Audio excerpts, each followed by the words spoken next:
शनिदेव की एक पौराणिक कथा। शनिदेव की एक पौराणिक कथा। शनिदेव शनिदेव को न्याय का देवता माना जाता है। वे कर्मों के अनुसार फल देने वाले देवता हैं। यह कथा उनके जीवन और शक्ति को दर्शाती है। कथा शनिदेव और उनके पिता सूर्यदेव। बहुत समय पहले की बात है। शनिदेव सूर्यदेव और छाया संवरना के पुत्र हैं।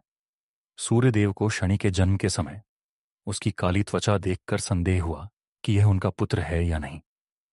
उन्होंने शनि को नजरअंदाज किया और प्यार नहीं दिया। छाया देवी को यह बहुत बुरा लगा।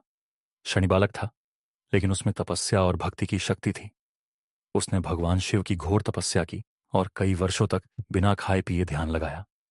शिव जी उसकी तपस्या से प्रसन्न हुए और वरदान दिया, वत्स, तू समस्त ग्रहों में श्रेष्ठ होगा। तेरी दृष्टि ही मनुष्यों के अच्छे बुरे कर्मों का फल तय करेगी। अब शनि के पास ऐसी दृष्टि थी कि वो किसी के भी कर्म देखकर उसका भाग्य तय कर सकते थे। जब वे अपने पिता सूर्यदेव के पास लौटे तो उनकी तेज दृष्टि से सूर्यदेव अशक्त हो गए और उनका तेज मंद पड़ गया। सारी देव सभा में हाहाकार मच गया। तब शिव जी ने प्रकट होकर कहा कि यह शनि की दृष्टि का प्रभाव है। शनिदेव ने पिता के प्रति क्षमा भाव दिखाया और अपनी दृष्टि को संयमित किया। सीख।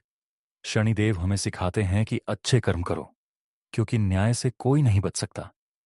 वह भले ही डरावने लगें, लेकिन अगर आप सच्चाई और धर्म पर चल रहे हैं तो शनिदेव आपके सबसे बड़े रक्षक बनते हैं।